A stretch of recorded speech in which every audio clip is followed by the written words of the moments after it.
Par le biais de cette intervention, je vais vous faire partager mon expérience auprès de Théo et sa famille. J'ai choisi de vous présenter cette vignette clinique car il me semble que l'on voit assez bien comment l'étayage en psychomotricité dans la compensation des troubles vestibulaires est salvateur pour l'émergence du langage. En effet, en stabilisant la tenue de l'axe céphalocodé et en affinant la régulation du tonus corporel, l'attention visuelle et l'attention partagée sont de meilleure qualité. La sphère bucco-phonatoire est libérée. Donc, l'organisation tonico-motrice complexe de la parole peut se mettre en place. Donc, Théo est le deuxième enfant de la famille. Il a une sœur de 5 ans, son aîné. La grossesse et l'accouchement se sont déroulés de manière tout à fait classique. En revanche, la maman remarque très rapidement que son nouveau-né ne réagit ni au bruit ni à la voix. Le dépistage précoce de la surdité réalisé à la maternité est tout à fait normal. Les parents rentrent à la maison avec leurs doutes par rapport à l'absence de réaction de Théo aux stimulations sonores.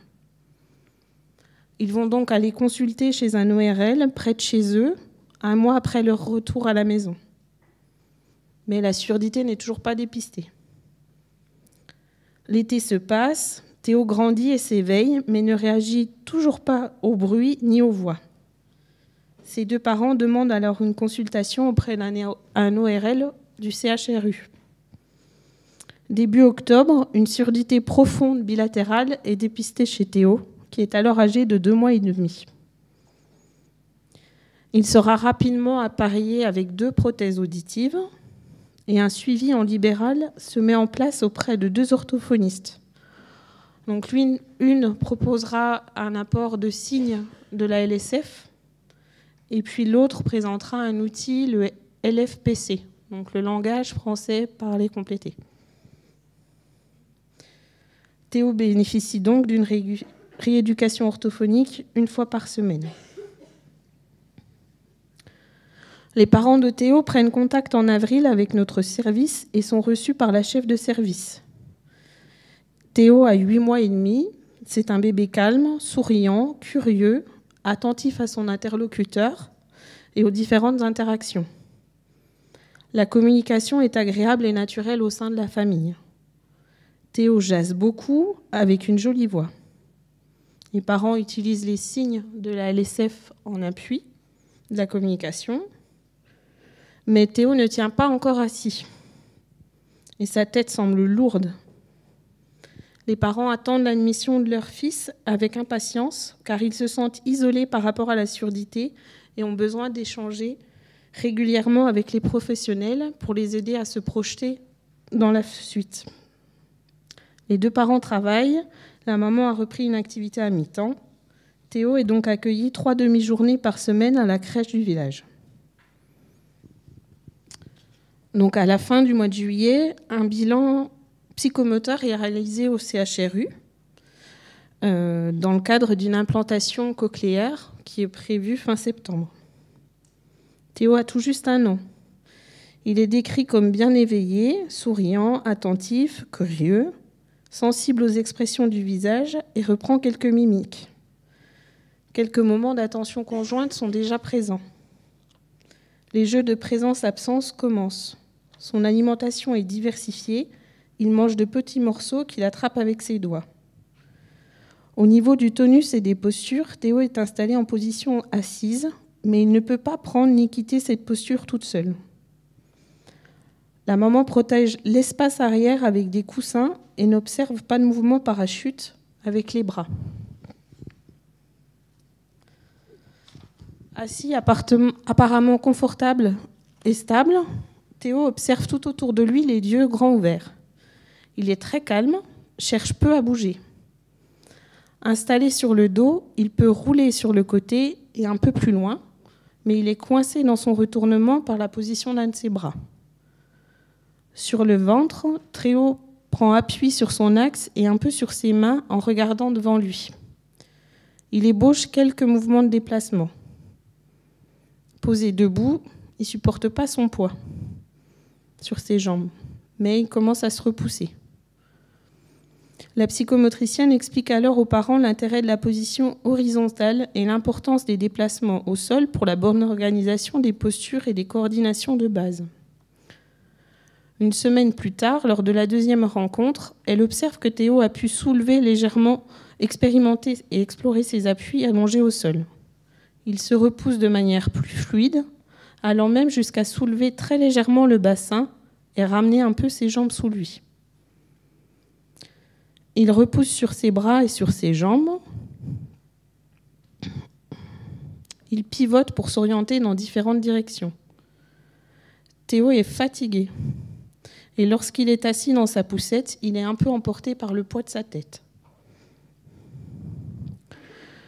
Au niveau de l'appréhension et de la coordination visio-manuelle, Théo suit bien les objets, qu'ils soient assis ou au sol.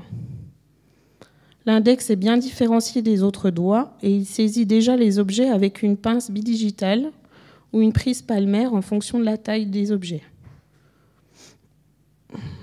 Il passe les objets d'une main à l'autre sans passer par la bouche. Il lâche un objet lorsqu'un second lui est tendu. Il retire un tissu posé sur sa tête. Il expérimente, dans le cadre de la salle, avec joie les différents appuis au sol. Il ébauche quelques rampées, mais il est nécessaire de l'étayer dans la découverte de cette locomotion qui est toute nouvelle. La psychomotricienne propose donc un accompagnement une fois par semaine pour veiller au bon développement des coordinations d'équilibration dynamique et à l'harmonisation des différents domaines de son développement.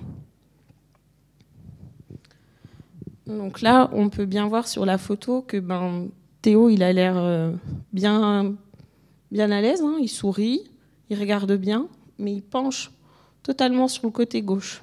Donc l'admission dans le service se fait début septembre. Il a 13 mois et demi. Donc on démarre avec 2 séances d'orthophonie par semaine et puis une séance de psychomotricité. Je vais reprendre les objectifs de ma collègue de l'hôpital. Et puis les parents vont aussi rencontrer rapidement le psychologue, une fois tous les 15 jours, qui va leur offrir un espace de parole pour les soutenir par rapport à leur positionnement parental et dans les interactions avec leur fils. Donc, lors de la rencontre d'admission, les parents nous informent que l'implantation cochléaire se fera fin septembre du côté droit, suite aux préconisations du bilan vestibulaire. Donc, le bilan met en avant une hyporéflexivité importante bilatérale, plus accentuée à droite. Est également pointée une hypotonie axiale dans le cadre d'un léger retard moteur. Théo n'a tenu sa tête qu'à 9 mois. Donc je vais vous détailler un petit peu le bilan vestibulaire. Donc, il met en avant une hypovalence pour tous les canaux, notamment du côté droit, et davantage encore pour le canal semi-circulaire latéral droit.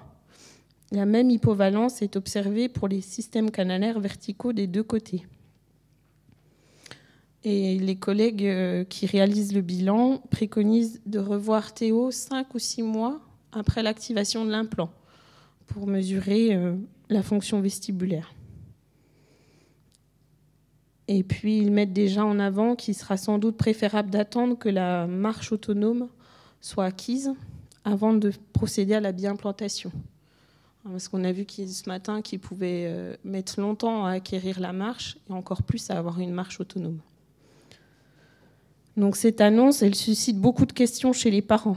Bon, déjà, les troubles vestibulaires, c'est quoi ? On n'entend pas parler quand on est parent. Ça se soigne ? C'est pour toujours ? Qu'est-ce qu'on doit faire ? On doit éviter des choses ? Puis à la crèche, ça va poser un problème. Et puis vous avez déjà accompagné d'autres enfants qui en ont ? Est-ce qu'il va marcher ? C'est pour ça qu'il a mis longtemps à tenir sa tête et qu'il tombe.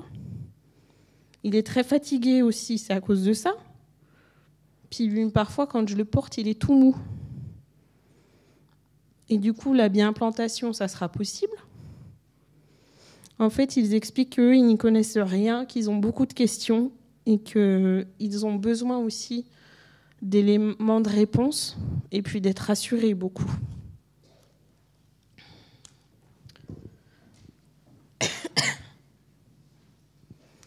Donc Théo, c'est un grand bébé de presque 14 mois lorsque je le rencontre pour la première fois. Les rencontres auront lieu à la maison avec le papa le plus souvent. Et puis une fois par mois aussi, j'irai à la crèche pour l'observer dans cet autre lieu de vie et puis pouvoir échanger aussi avec les personnes qui l'accueillent pour les informer sur les adaptations à mettre en place. On vous parlera Juliette. Et puis le voir aussi interagir avec ses pairs, parce qu'on a vu que tout ce qui est traitement visuel et éléments de l'espace, donc les interactions avec les copains, les déplacements de ceux-ci, c'est compliqué. Donc on va faire un gros travail avec l'équipe de sensibilisation auprès des personnes de la crèche. Et puis des copains aussi, expliquer des fois ce qui peut questionner dans les comportements de Théo. Donc ma rencontre souvent s'articule entre des temps d'exploration sensorimotrice au sol et des jeux de manipulation ponctués d'échanges avec les parents pour reprendre ce qui vient de se jouer, expliquer l'intérêt des propositions dans le développement de leur enfant. Durant le premier mois de mon intervention, je propose à Théo différents parcours moteurs au sol afin qu'il puisse se déplacer au sol en rampant, en avant mais aussi en arrière, en utilisant les repoussés, les appuis plantaires, conjugués à la mobilisation de ses bras, parce qu'il a tendance à faire ou avec les bras ou avec les jambes, mais pas utiliser les deux en même temps. Et puis on va chercher aussi à attraper des objets à différents endroits de l'espace, en essayant de lâcher une main et de s'étendre pour attraper l'objet qu'on a envie de saisir. Pour du coup, lâcher un petit peu les points d'appui et puis créer des situations de déséquilibre très légères au début. Et puis plus on met l'objet loin, plus le déséquilibre est important, donc plus on le met en difficulté. Donc avec tous ces exercices, Théo va pouvoir découvrir ses capacités de locomotion et de coordination, expérimenter les retournements. Donc là, je vous ai montré un petit peu les types de parcours qu'on pouvait faire. Donc là, il a déjà expérimenté avant ces photos-là sur un sol dur, plan. Et puis là, après, je complexifie avec des vagues. Et puis ça, je ne sais pas si vous connaissez, c'est un petit coussin avec des balles dedans. Donc du coup, quand il prend appui, ça se dérobe aussi sous lui. Donc voilà. À chaque fois, je mets un point de repère fixe, un objet qu'on pose devant lui pour qu'il ait une cible à fixer avant de se lancer dans son déplacement.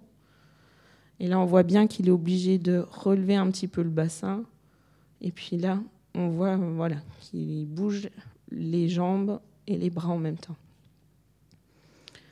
Et puis, ce qui m'a beaucoup aidé dans mon travail, c'est que les parents ont vraiment repris à chaque fois à la maison des expériences. Là, on le voit avec son papa qui le fait ramper au sol.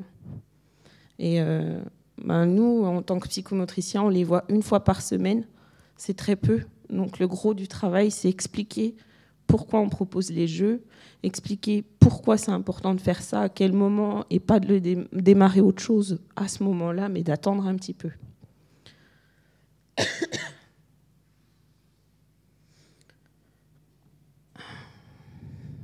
Donc progressivement, Théo va découvrir comment utiliser son bassin, la mobilité des genoux, des chevilles, prémisse indispensable pour acquérir les postures intermédiaires qui vont lui permettre de se mettre assis seul et de pouvoir se retourner au sol une fois qu'il sera assis. Je vous rappelle qu'on a commencé, Théo il est installé assis, mais il ne sait pas comment y aller tout seul, et il ne sait pas comment en sortir. Et puis quand il est sur une chaise à la crèche, je le vois qui s'effondre, on voit la tête qui l'emporte complètement du côté droit, alors qu'il est en train d'essayer simplement d'attraper son verre à bec pour pouvoir boire.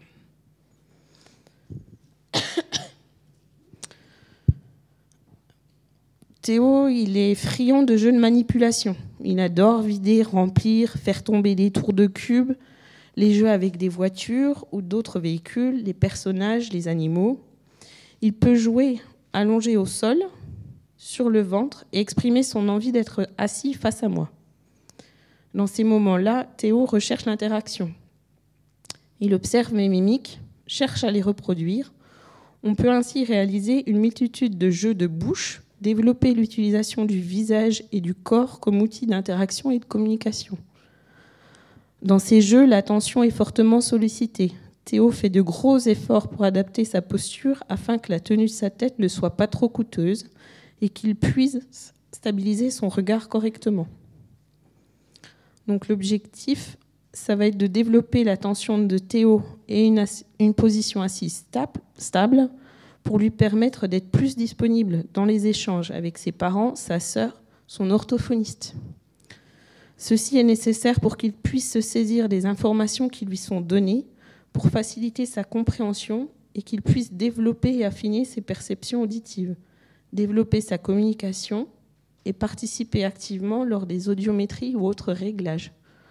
Parce que c'est des temps très courts, ces temps de réglage, où on leur demande d'être très attentifs à ce qu'ils perçoivent et de maintenir leur attention sur toute la durée du temps du réglage. Et ça, on n'a pas l'impression, mais pour eux, ça leur demande énormément d'attention et de concentration, ça les fatigue.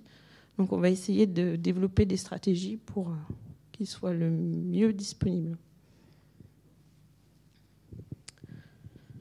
Donc les parents ont rapidement mis en place un cahier de vie. En fait, c'est un porte-vue dans lequel ils glissent des photos d'eux et de leur famille, dont je m'en suis servi pour vous parler aujourd'hui. Les professionnels de l'hôpital, on va pouvoir comme ça aussi montrer les photos, anticiper ce qui va se passer dans la journée avec Théo. Et puis tout ce qui est des activités de leur quotidien. Théo aime beaucoup le feuilleter assis entre mes jambes et le commenter avec moi. Théo a longtemps apprécié être assis avec un adulte derrière lui. C'est tout ce qu'on vous a dit ce matin autour de la sécurité de l'espace arrière. L'adulte qui sécurise avec son propre corps l'espace arrière permet à Théo de ne plus se soucier de parer un éventuel déséquilibre ou une chute. L'adulte veille pour lui et il peut alors se concentrer activement sur le livre, le jeu qu'il découvre, les interactions, car il n'a plus à penser en permanence au contrôle de sa posture. Donc on vous a expliqué que c'est une activité de contrôle permanente qui lui demande tellement d'énergie, que même parfois il s'allonge sur le dos pour feuilleter son livre ou poursuivre son jeu. On remarque très rapidement avec ma collègue orthophoniste que Théo est fatigable rapidement et que même s'il est fatigué, en fait, il n'arrête jamais. Donc on va essayer d'organiser de vraies pauses pour lui afin qu'il puisse être disponible pour le reste de la journée aussi. Et puis lorsque Théo refuse de faire une pause, eh ben nous on va décider de raccourcir le temps de notre intervention. On part plus tôt.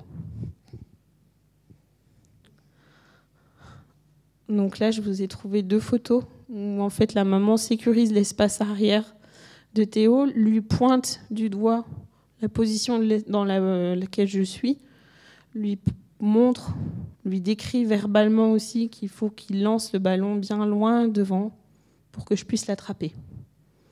Et puis elle est toujours là une fois que le ballon est parti pour le sécuriser. Donc même s'il bascule en arrière parce qu'il a donné tellement d'énergie pour contrôler son mouvement du bras, mais il est tranquille. Donc il peut essayer, recommencer 1 fois, 2 fois, 3 fois.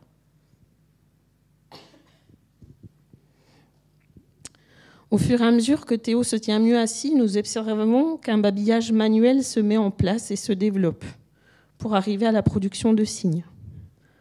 En psychomotricité, nous commençons les jeux de ballon assis au sol. Donc c'est ce que je vous ai décrit. Et puis petit à petit, moi je vais aller l'embêter et puis je vais lui lancer le ballon sur les côtés pour qu'il se penche un petit peu pour l'attraper et puis donc pour qu'il réduise sa surface d'appui au sol. Et puis qu'il apprenne à gérer les courts moments de déséquilibre. En octobre, Théo se met seul assis dans son lit. Il se dandine en fonction du rythme de la musique. Il sait nous dire au revoir de la main et l'accompagne d'un « awa awa ». Théo cherche à plaquer son dos contre un mur, un canapé, lorsqu'il est assis, puis se décale et essaie de reproduire la même tenue de l'axe sur le bassin. Il joue avec une posture érigée et un enroulement du dos. Petit à petit, il tient assis de manière plus stable avec le dos bien droit. Il peut alors redresser sa tête et le tonus diffuse bien dans l'axe du corps. À la crèche, lorsqu'il est assis sur la petite chaise, il n'est plus en appui contre la table. Avant, pour pouvoir se tenir, il était penché, presque même des fois couché. Là, c'est bon, il y a de la place, ça respire entre son ventre et la table.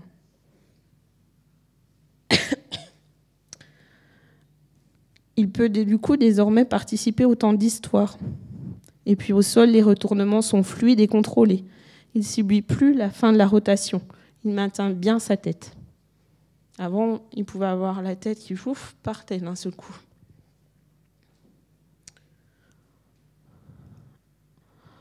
Donc là, voilà, on voit quand on fait des jeux de ballon, il peut aller essayer d'aller chercher derrière. Par contre, il a longtemps gardé un appui avec une main, d'un côté ou de l'autre, pendant qu'il faisait des manipulations pour sécuriser. Et puis parfois, quand il est fatigué, il pose carrément la tête au sol pour se caler à un moment donné, puis arrêter aussi. Là, on voit, il se met la tête un petit peu dans un coin plus sombre, donc il arrête aussi tout ce qui est stimulation visuelle. Là, on voit, il donne un grand effort pour jouer au quai, et après, hop, on a un effondrement tonique de l'axe.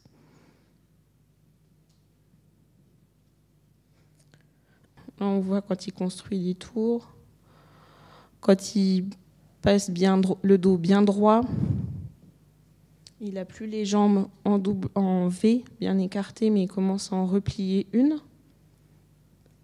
Et puis du coup, feuilleter un livre assis comme ça, sans appui du dos, en réduisant la surface d'appui, ça génère beaucoup de fatigue. Donc hop, il passe par une phase de regroupement avant de pouvoir continuer l'exploration. Donc ça, c'est tout des exemples de jeux qu'on a pu faire où il est assis au sol et puis où je me cache pour qu'il puisse regarder en l'air avec quelque chose qui ne bouge pas, aller chercher un objet. Et puis voilà, petit à petit, on arrive à du 4 pattes et puis lui, il complexifie parce qu'il va aller voir où il y a plein de jeux, où il y a un tapis. Et du coup, des fois, ça tangue.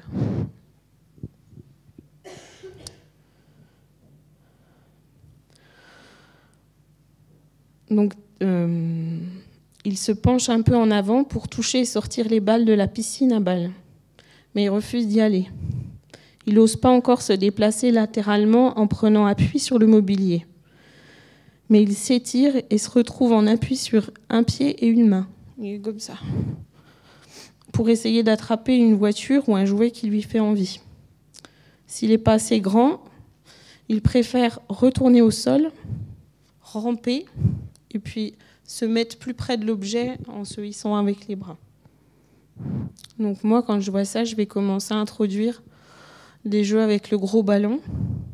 Donc on se met dans la salle de sieste parce que comme ça, il n'y a personne. Les enfants sont dans la salle d'activité. Et puis il y a des lits à barreaux verticaux.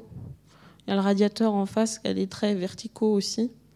Donc tout ça, ça lui donne une sécurité parce qu'il voit qu'à part là, entre les lits, il ne peut pas aller bien loin avec le ballon. Donc c'est sécurisant malgré la nouveauté de gérer le déséquilibre du ballon.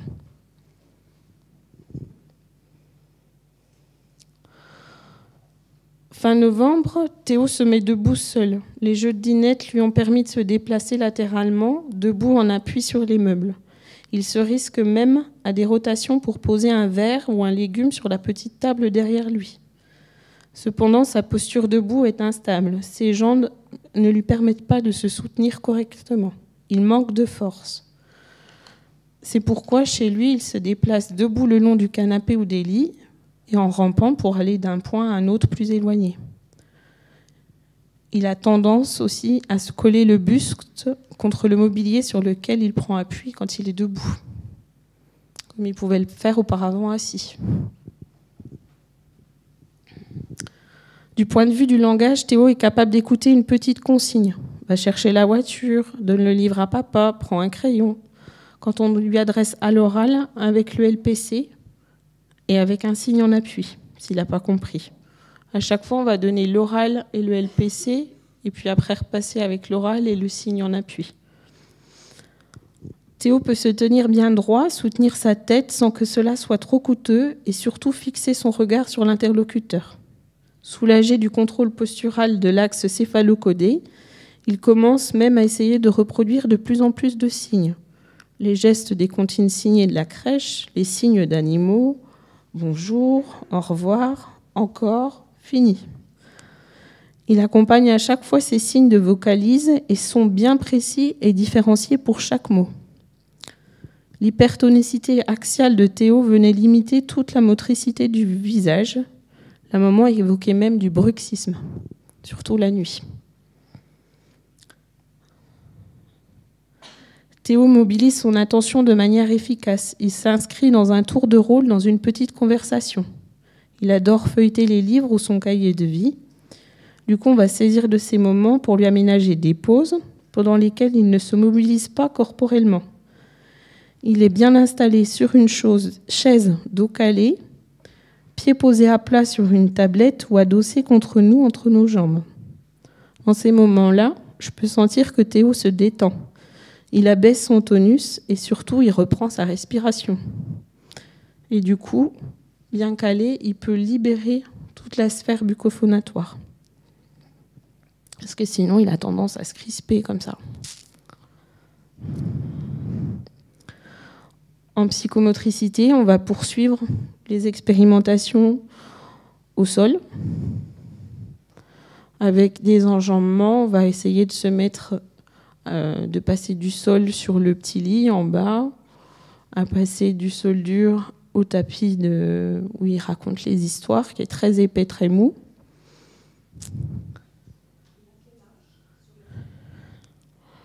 Il n'a pas tout à fait 16 mois.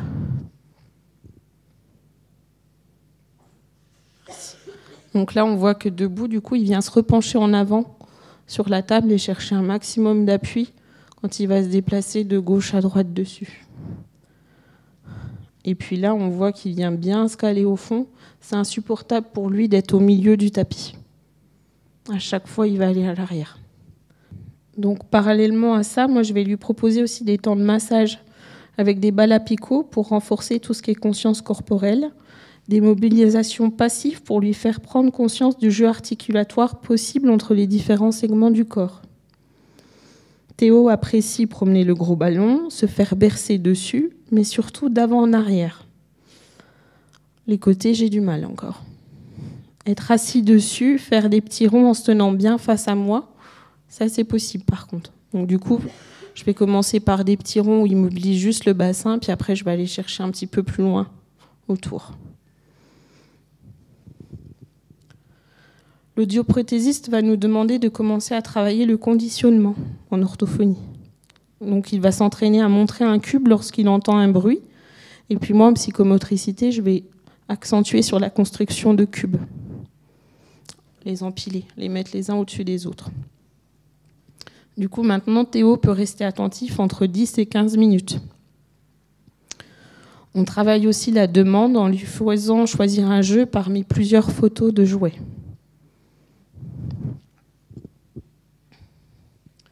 Pendant les vacances de Noël, Théo, qui a maintenant 17 mois, gagne en tonus dans les jambes. Il réussit à monter et à descendre tout seul du canapé. S'il n'a pas d'appui au niveau des pieds ou d'accoudoir aux chaises, Théo a tendance à s'effondrer et souvent du côté gauche. Et puis chez nous, il y a de la neige. Donc il y a un truc qui est compliqué à gérer, c'est les temps de luge. Parce que là, du coup, on voit, il y a un déplacement, parfois ça donne des à-coups en avant. Et puis c'est très instable, donc il s'effondre en avant. Donc on va discuter avec le papa, puis il va lui poser des cales en bois sous les pieds. Et puis après, on voit la différence. Il ne se tient plus droit. En janvier, je vais avoir la surprise de le retrouver avec un grand sourire dans la piscine à balles de la crèche. Il y accède en grimpant l'escalier en mousse ou en enjambant le mur. Il se met debout face au mur, puis se couche dessus et lance ses pieds dans les balles. Théo se laisse ensuite tomber assis, puis se couche dans les balles. En revanche, il ne prend pas du tout en compte la présence des autres autour de lui. Du coup, des fois, il y a des accidents, quoi. Il se carambole, puis ça peut faire mal. Donc Théo aussi, il supporte pas qu'il y en ait qui arrivent d'un seul coup derrière lui ou qui sautent, même s'il les voit, parce que du coup les balles se dérobent et ça c'est très inconfortable pour lui. Donc je vais instaurer un temps de détente, massage. Je vais commencer à le promener un petit peu dans la piscine à balles pendant que les autres sont autour d'une table avec un jeu. Nous on a un moment tranquille les deux dans la piscine à balles. Mais Théo, il a juste besoin que je sois toujours à la même distance au niveau du visage. Si je commence à m'éloigner, je le vois qui se crispe et qui se redresse.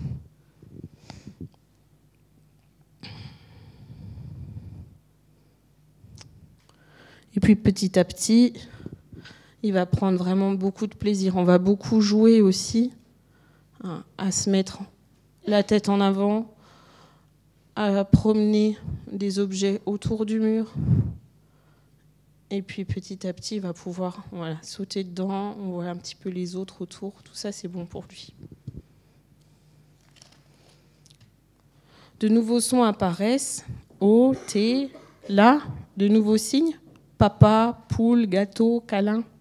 Les interactions avec ses pairs s'enrichissent dans les jeux de dinette, mais il faut apprendre à partager, à décoder les réactions des autres, qui s'opposent, qui se mettent en colère.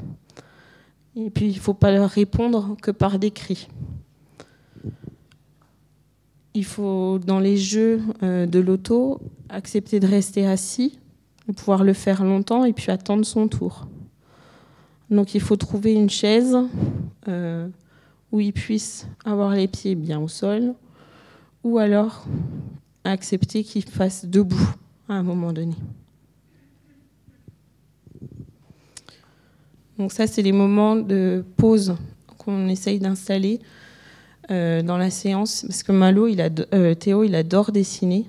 Donc du coup, il avait tendance à se mettre à genoux, comme ça. On voit là, il a la tête qui est un petit peu arquée à l'arrière. Donc on va l'installer complètement au sol à plat ventre pour qu'il puisse être à l'aise et pouvoir libérer le geste. Donc ça, il nous a fait un chat. Donc à chaque fois, on commence, on fait la tête, les moustaches, je vais le toucher sur lui au niveau du visage. Après, on marque sur le dessin. Il fait des poissons. On a beaucoup travaillé avec les animaux, parce qu'il adore ça. Et puis des fois, Théo, il boude ou il crie. Donc il faut pouvoir lui renvoyer quelque chose de ce qu'il ressent. Donc on passe par le dessin. Donc je vais faire un petit bonhomme qui a l'air très en colère. Je vais mettre de la couleur. Et puis on va essayer de le retrouver au calme. Donc quand il est calme, je vais lui faire qu'il est content, marquer le sourire, faire les mimiques. Et puis il va me dire comme ça. Donc je vais marquer c'est le ventre. Donc hop, moi je vais dessiner le ventre. Puis après on a quoi ? On a les bras. Donc hop, on va dessiner des bras, des jambes. On va construire le dessin, la représentation du corps, un petit peu comme ça aussi. Donc, au fur et à mesure qu'il est plus stable, que ses capacités de locomotion s'enrichissent, je remarque que Théo est plus minutieux dans les jeux d'encastrement, qu'il observe d'abord avant d'essayer de poser une pièce. Au niveau de ses déplacements, Théo se déplace plus souvent à quatre pattes et est demandeur de temps de marche entre deux adultes. On va le soutenir par le bassin et lorsqu'il n'est pas fatigué, il se lâche entre nos bras. Donc au début, j'ai ma main là, la main de la maman, elle est juste là. Donc comme ça, il y a un espace de sécurité entre nos bras. Il peut essayer sur 1, 2, 3 pas. Et puis petit à petit, on va allonger la distance.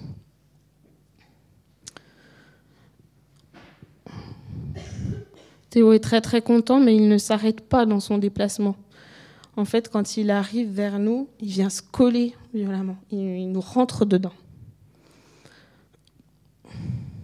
Il arrive très essoufflé, alors qu'il a fait 2 pas au début. Et puis alors après, il faut gérer le demi-tour. Et alors ça, c'est compliqué. Donc du coup, il s'accroche.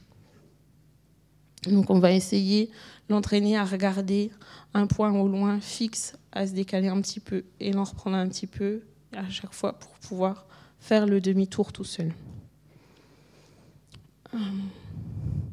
Théo a besoin de répéter plusieurs fois la même expérience psychomotrice, comme le mot ou comme le signe nouveau. Maintenant, il nous montre aussi quand son implant a l'antenne qui est tombée.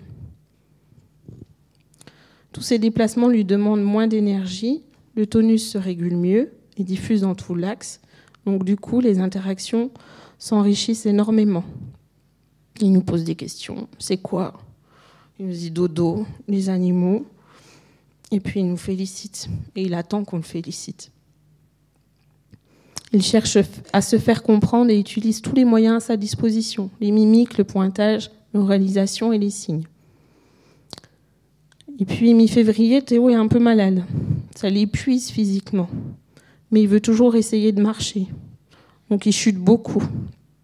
Il se fait peur. Ça inquiète énormément ses parents. En fait, il est tellement... la maladie, c'est un petit rhume, hein, c'est tout bête, mais ça l'épuise tellement qu'il ne peut plus compenser ses troubles vestibulaires aussi vite et aussi efficacement que quand il est en pleine forme.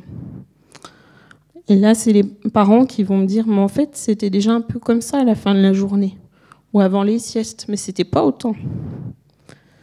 Du coup, il passe quelques moments de séance à se laisser tomber, à préférer dessiner ou les jeux de construction.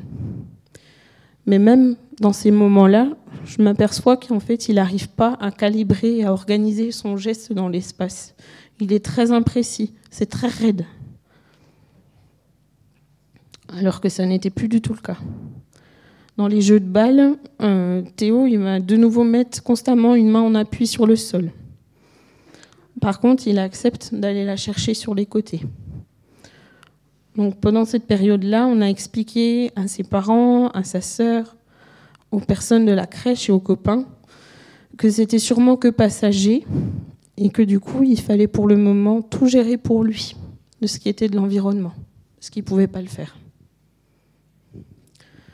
Et puis en mars, il est de nouveau en pleine forme. Il suit les interactions, il imite les mimiques des copains. Il peut boire au bec seul, au verre à bec seul, puis au verre sans bec. Théo est de plus en plus agile, et puis les prérequis à la marche sont tous là. Il va se mettre à genoux, il va même se mettre la tête complètement en bas et aller regarder derrière les chaussures. Mais pendant qu'il fait tout ça, après, quand il arrive au coin pour aller aux toilettes, il est complètement épuisé. Et puis là, de nouveau, on voit bien, hein, il va reprendre un maximum d'appui, les mains, et puis on voit que son visage est très fatigué aussi.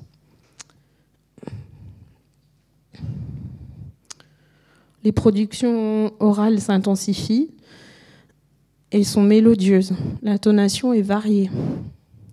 Début avril, l'implant tombe en panne. On constate que Théo, avec sa prothèse, est très concentré, babille, mais qu'il ne réagit plus à son prénom. On voit donc l'importance de son implant pour lui dans le traitement de ses perceptions auditives. Et puis progressivement, Théo va se mettre à marcher. Quelques pas seul, entre sa maman et moi, sur des longues distances, mais sans obstacle, sur son chemin, toujours un sol dur. Il va commencer à grimper seul sur le plan incliné, à s'asseoir sur le cube en mousse. Du coup, on va accentuer le travail sur l'espace arrière, les hauteurs. Et puis, il va commencer à monter et à descendre seul les escaliers, assis en avant ou en reculant. Avec les adultes autour de lui, on va repérer les signes de fatigue. Donc, il a les yeux cernés. Il titube, il a des déviations de trajectoire, il s'essouffle. Du coup, on va essayer de les renvoyer à Théo pour que lui puisse en prendre conscience et s'arrêter avant d'être complètement épuisé.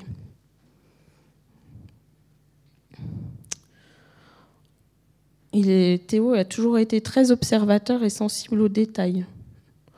Donc on va pouvoir comme ça aller chercher des choses visuellement de plus en plus loin. Et puis, quand il construit des jeux de circuit, il commence après à faire rouler les véhicules dessus. Il est méthodique et persévérant. Mais par contre, il est assis à quatre pattes ou les jambes en W. Il refuse de s'installer autrement. Il essaie de se mettre assis ou à genoux, mais c'est tellement inconfortable et coûteux qu'il revient à la position assis en W. Et puis début mai, quand je reviens après les vacances, Théo, il marche. Il marche tout seul. C'est un vrai plaisir pour lui. Il n'en revient pas.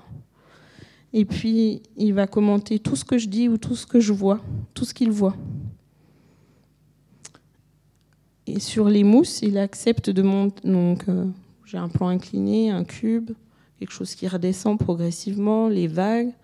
Il va accepter de monter et descendre debout, d'abord en appui sur des choses stables, fixes, le radiateur, le canapé qui n'est pas bien loin. Il ne va jamais vouloir que je lui donne la main. Comme quand il fait une photo pour Carnaval avec sa sœur, il lui donne la main, mais hop, il va aller se caler sur le radiateur, quelque chose de fixe. Il a trop peur de l'insécurité de ce qu'on pourrait faire, de notre mouvement à nous, et de ne pas pouvoir le contrôler. Donc du coup, de chuter. Alors ça, il ne supporte plus. Et puis, petit à petit, il va découvrir que mon plan incliné, ça peut devenir un petit toboggan. Donc il va se faire glisser dessus. D'abord allongé sur le ventre. Et puis après, il va se mettre assis. Puis il va reculer. Enfin, voilà. Il va essayer plein de choses. Il est dans le plaisir de se mouvoir, de découvrir son environnement debout, mais il ne parvient pas à prêter attention à ce qu'il y a autour de lui. Les jeux, les copains. Il se cogne, il chute beaucoup. Mais il se relève et il repart aussitôt. Et puis petit à petit, il va pouvoir s'accroupir et se relever en portant un objet lourd et encombrant. Il est toujours fatigable, toujours fatigué, mais tant qu'il n'est pas épuisé, il refuse de faire une pause. Il est très sensible au niveau des pieds. Il refuse les massages par les frottements. Par contre, je peux travailler tout ce qui est de l'articulation des chevilles, du genou, de la hanche. Donc on va renforcer tout ça pour que lui puisse avoir conscience de comment il peut utiliser ses jambes pour se rééquilibrer, pour se déplacer. Et puis fin mai, Théo prend de l'assurance dans la position et les déplacements debout. Et il accepte de faire le parcours en me tenant la main, debout, lorsqu'il se déplace. Et puis là, on voit les parents l'emmènent promener partout, donc ils sont géniaux parce qu'ils l'emmènent sur des chemins durs en terre, dans la forêt, dans les champs. Enfin, ils l'emmènent faire grimper sur des structures avec des bouts d'écorce en bois pour sécuriser, avec des graviers, avec du sable. Donc il a tout un tas d'expériences proprioceptives. Et puis des chemins droits, puis après ils lui mettent des virages à gérer en plus.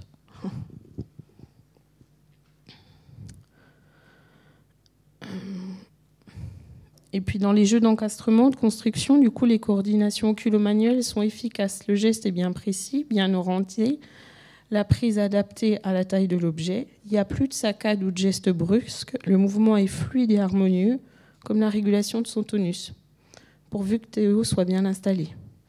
Si ce n'est pas le cas, le contrôle de sa posture lui demande de fournir des efforts permanents qu'il fournit au détriment de sa motricité fine. Il va réaliser un bilan vestibulaire post-implant.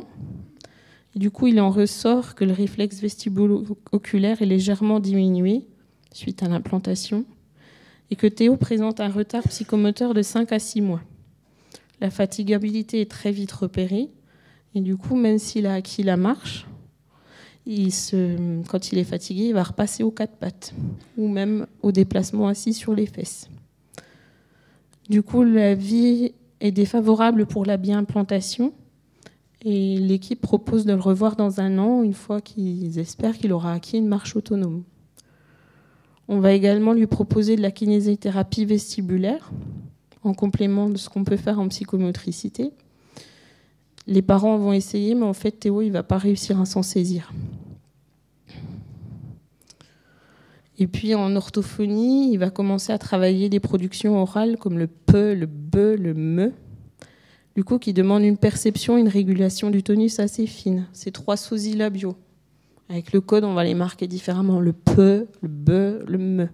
Donc, il va falloir sans cesse qu'il utilise le contrôle visuel, le tonus fin, pour pouvoir passer des caps au niveau du langage. Donc on va reprendre nos jeux de mimiques. Et du coup, il va avoir des mimiques de plus en plus variées. Il peut même froncer les sourcils. Et puis, à la crèche, je vais paradoxalement remarquer que Théo, il a tendance à se mettre à l'écart. Au début, il investit le jeu, puis petit à petit, il s'éloigne. Il part plus loin. Du coup, je ne sais pas si c'est dû à la fatigue ou à la vitesse et à la richesse des interactions entre les enfants. Et puis, là, je vais vous montrer. Voilà. Donc là, en fait, Théo, il était derrière. Il vient de ramper et il veut se remettre face à moi. Mais rien que ce passage-là, il est obligé de... il compense en fermant les yeux. Parce qu'il y a tellement d'informations visuelles, plus tout ce qu'il perçoit au niveau de son corps, ça vient tout l'emmêler, le brouiller. Donc, il préfère le faire les yeux fermés. Quand il va au parc, là, il fait des sacrés balancés d'avant en arrière, il varie le rythme, la vitesse. Mais il est constamment en train de regarder son papa qui est debout à côté. Il fixe le regard. Il le bloque. Et puis, il fait beau, donc il y a des fêtes foraines. Donc, il va faire du manège. Mais alors ça, c'est horrible. Donc, du coup, même s'il est bien assis dans le siège de la voiture, il va prendre rien que 2 appuis au niveau des mains, puis il n'a pas l'air de trop apprécier. Puis quand il va faire du toboggan, ça va tellement vite qu'il va chercher à se raccrocher.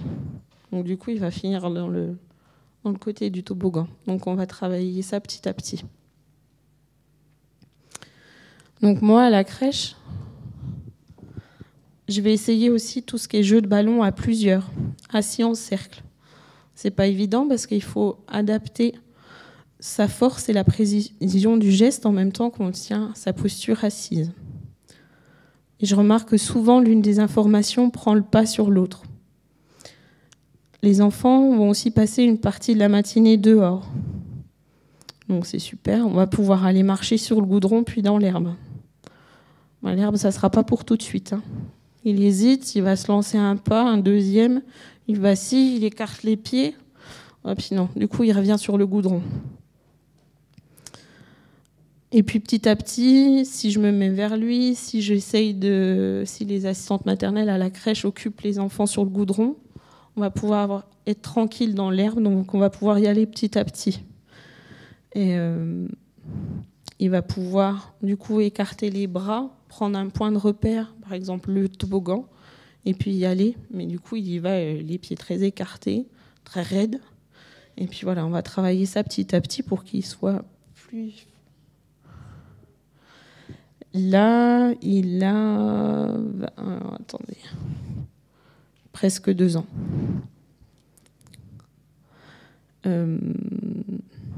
Voilà, petit à petit. Et puis, il va réduire l'espace entre ses pieds. Il va prendre de la vitesse. Du coup, il va retomber. Mais c'est pas grave. Du coup, il va se relever et puis continuer. Et puis, petit à petit, il va passer de plus en plus de temps dehors. Donc, il va pouvoir expérimenter le passage goudron-herbe, goudron-herbe. Et puis, il va initier des jeux de cache-cache derrière la cabane, essayer de monter l'escalier, 1 ou 2 marches d'abord, parce qu'après, ça fait trop peur, on sent trop le vide. Et puis, à ce moment-là, je vais aller lui donner l'indice des rambardes pour pouvoir se hisser aussi avec les bras. Et puis, je vais lui montrer par un appui de la main dans le dos qu'il va pouvoir y aller, que je sécurise, et il va essayer comme ça, petit à petit.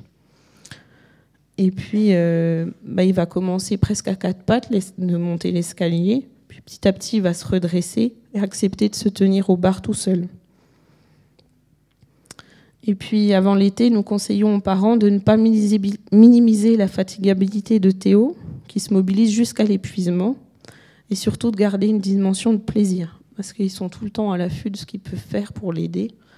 Et du coup, moi, j'ai un peu peur que ça parte dans l'hyperstimulation. Il ne faut rien s'empêcher, mais toujours verbaliser l'environnement, attirer l'attention de Théo sur ce qui peut être difficile ou dangereux, puis le laisser évoluer seul. Donc, pendant les vacances, il va découvrir et expérimenter longuement la marche dans les graviers, les écorces, le sable, la mer, les champs d'herbe. Il demande l'aide d'un adulte en tendant la main face à lui ou en se cramponnant à son papa pour, au début, appréhender un obstacle nouveau. Il comprend des mots du quotidien sans avoir besoin du signe en appui et il produit de plus en plus de sons et de syllabes et de signes très précis. Donc voilà, j'ai une petite vidéo une des dernières journées à la crèche. Il va avoir l'idée de prendre une poussette pour s'aider et du coup il va partir mais à toute vitesse, comme tu disais Sylvie ce matin et Camille. Et du coup on va voir qu'il ne fait pas attention du tout aux autres qui vont essayer de l'éviter. Ah, ça va marcher. Est-ce que vous la voyez? Non.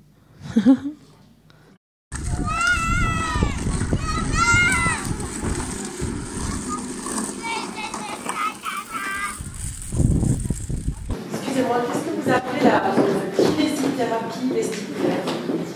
Alors, c'est des kinésithérapeutes qui sont formés à une rééducation vestibulaire par des organismes où en fait ils vont rééduquer les différents réflexes en proposant des jeux par exemple autour du trampoline, sur des fauteuils rotatoires avec des cibles à attraper visuellement, des bascules, des plateformes vibrantes, voilà. Mais c'est des exercices, des temps de rééducation très très courts, un quart d'heure, et qui épuisent les enfants. Mais par contre, Théo n'a pas pu s'en saisir, mais moi j'ai un autre patient pour qui ça l'a énormément aidé. Il a quasiment récupéré un réflexe vestibulo-oculaire normal. Et du coup, après, au niveau des repoussées, de la tenue de l'axe et de ses déplacements, ça se voit. La différence est très très nette. Mais le patient pour qui ça a été utile, il était un petit peu plus grand. On va arrêter là.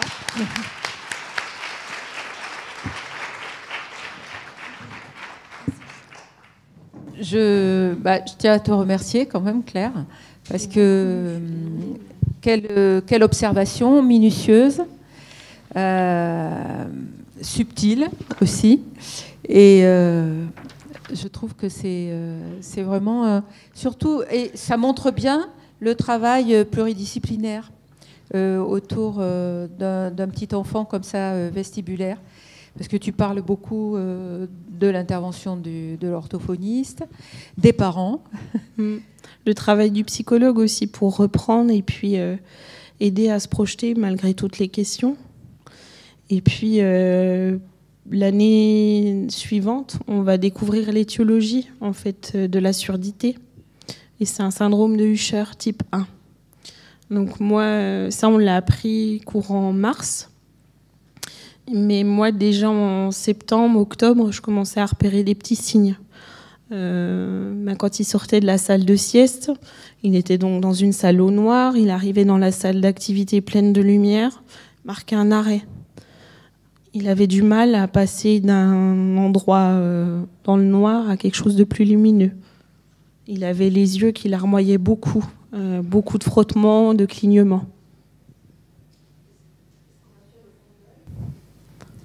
Et chez ces enfants, on imagine, avec atteinte vestibulaire et une atteinte visuelle progressive, combien c'est difficile après au fur et à mesure que l'enfant grandit, de progresser aussi bien dans sa verticalité que dans ses gestes, et du coup dans toute la sphère, comme tu en parles beaucoup, et je trouve que c'est très bien de voir ce parallèle justement, toute la sphère bucco-phonatoire qui n'est pas seulement liée, l'oralité n'est pas seulement liée à l'audition, et donc on voit bien combien ça, avec une proprioception qui est quand même amputée, et un champ visuel, je suppose, amputé lui aussi, combien ça va être pour lui compliqué.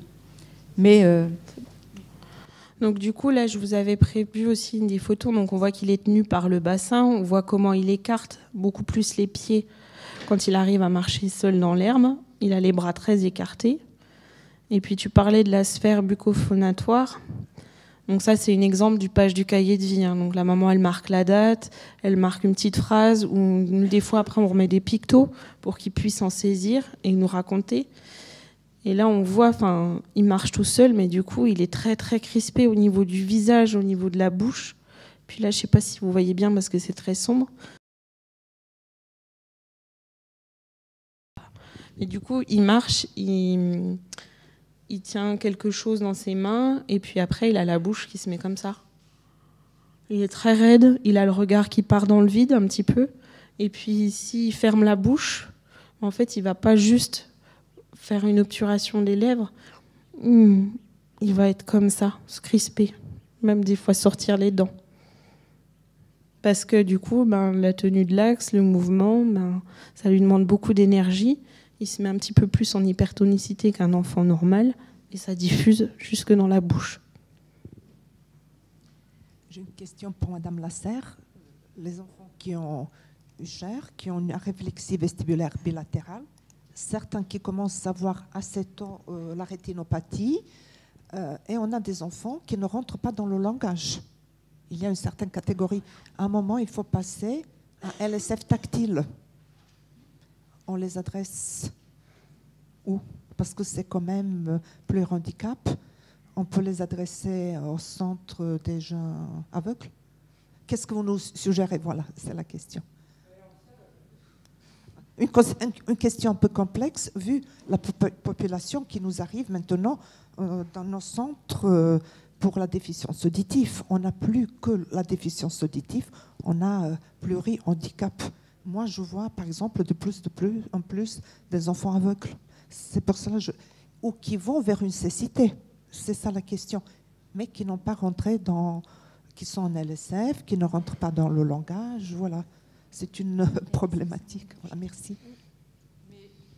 Effectivement, quand il y a un risque de... Enfin, moi, je ne suis pas spécialiste du tout du Usher, hein, mais quand on a un risque de surdicécité, et quand l'enfant évolue vers la surdicécité, effectivement, il faut préconiser assez tôt la LSF tactile, mais je veux dire, tant que tout dépend de l'âge de l'enfant, et tant qu'on peut, il faut... Pardon ? Oui.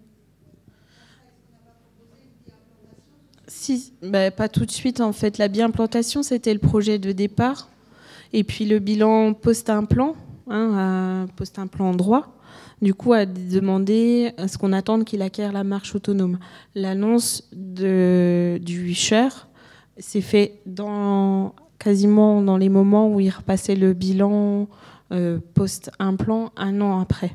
Donc du coup, il avait acquis une marche autonome. Et effectivement, Usher, c'est un des tableaux où on préconise fortement une biimplantation cochléaire. Donc il a été biimplanté en septembre. Là. Et puis pour répondre un peu à votre question, chez nous, au niveau de la région Franche-Comté, c'est des doubles prises en charge. C'est une prise en charge dans notre institut pour ce qui est de la surdité, et puis dans un institut déficient visuel pour ce qui est de l'atteinte de la rétinique pigmentaire. Donc c'est pas toujours facile à coordonner. Ça demande beaucoup de réunions de concertation entre les deux équipes. Mais voilà, c'est des réponses comme ça qu'on a concrètement sur le terrain dans notre région. Effectivement, si l'enfant il peut être implanté, bien implanté et qu'il développe un langage, je veux dire, la compensation, elle va se faire sur le plan oral.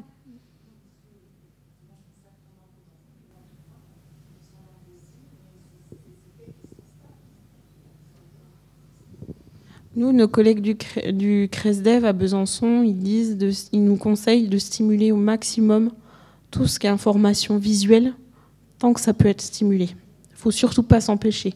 Donc c'est ça qu'on relaie au niveau des parents aussi, et puis des équipes.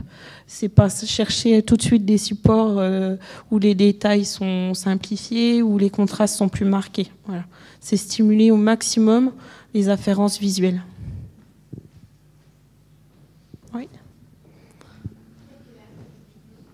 Maintenant, il a 3 ans et demi. Il est scolarisé? Oui. Comment ça se passe? Eh ben, des adaptations, parce que je pense qu'on va faire le... Donc, adaptation, il a toujours 2 séances d'orthophonie par semaine. Il y a toujours un travail avec le psychologue qui est fait au niveau de la famille. Il a une codeuse qui est intervenue dès la 2e année auprès des parents. Excusez-moi, est-ce que le LPC est préconisé avec le syndrome de Cher? Alors préconisé, je ne sais pas. Nous, Théo, il s'en empare. Et ça l'aide du coup à préciser aussi ce qu'il perçoit au niveau visuel. Donc pour le moment, il continue à utiliser ça. La maman code aussi beaucoup à la maison. Après, je ne sais pas, peut-être qu'Anne aura d'autres réponses tout à l'heure. Il ne faut pas raisonner Usher ou pas Usher. Tant qu'il voit, tant qu'il peut se saisir d'informations visuelles, il faut en profiter. Et puis il y a une AESH en classe qui l'aide aussi pour tout ce qui est repères dans l'école, différents rituels, organisation de la journée, sur les parcours. Formé au LPC langue des signes? Non, pas formé. On fait des sensibilisations, nous.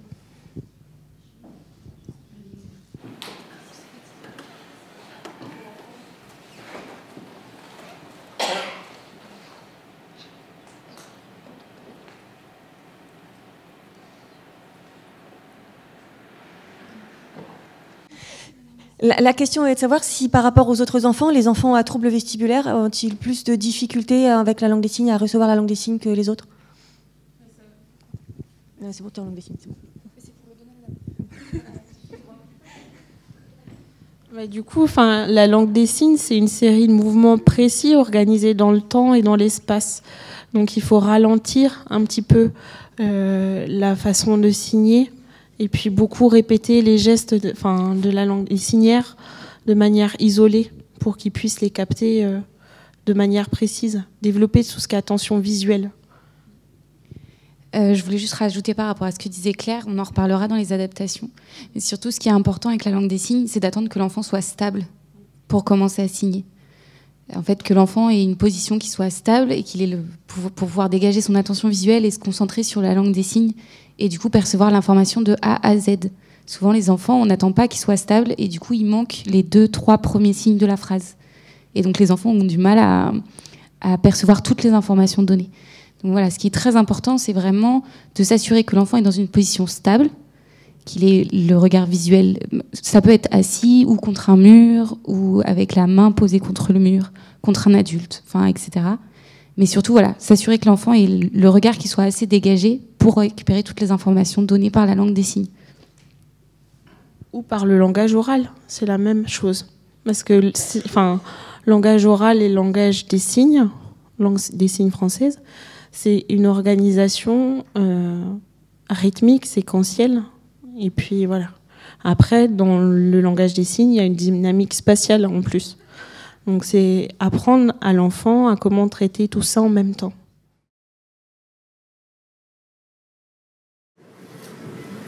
Sauf que quand même dans le langage oral, vous avez quand même toute l'imprégnation qui peut passer simplement qui demande peut-être moins d'efforts, mais aussi d'efforts visuels en plus. Voilà, donc il y a l'imprégnation orale qui se fait de façon quand même quasi naturelle s'il y a un implant. Donc on peut quand même penser que c'est vrai que faire un signe ou la langue des signes, ça demande une certaine fatigue et puis un temps, se poser et tout ça. On peut quand même imaginer que le langage oral comme support à des petits exercices que vous faites et hop, et on monte, et on est en haut, et on est en bas, bravo. Enfin voilà, c'est du langage oral qui s'imprègne quand même et qui donne des éléments de topologie, des éléments d'espace et tout ça. Oui. Mais on peut le faire aussi en imprimant des gestes, des attitudes posturales. Et puis, il y a des signières pour tout ce qui est topologie spatiale. Donc, à chaque fois, nous, on va passer sur un mode, puis l'autre. Parce que c'est un enfant sourd profond. Et du coup, le langage oral, pour lui, c'est pas une langue naturelle non plus. Ça lui demande un effort aussi. Je pense qu'il faut surtout s'appuyer sur l'observation qu'on fait de l'enfant. Vous avez fait clair, c'est-à-dire de vraiment de savoir ce qui lui convient le mieux, que l'enfant soit atteint d'un syndrome de Usher ou pas. Il faut s'adapter petit à petit, progressivement. Peut-être qu'effectivement la vision sera probablement moins efficace et on revoit les choses à ce moment-là. Mais vraiment s'adapter sur, vraiment observer comment l'enfant prend l'information et à partir de là dégager le meilleur moyen pour s'adresser à l'enfant. Il me semble que ça appuie sur l'observation, la démarche diagnostique et le projet linguistique qu'on va établir pour l'enfant, quelle que soit la maladie ou le diagnostic. Parce que même si je reprends d'autres patients UCHER ou avec des atteintes visuelles très importantes, on n'aura pas forcément la même façon de procéder.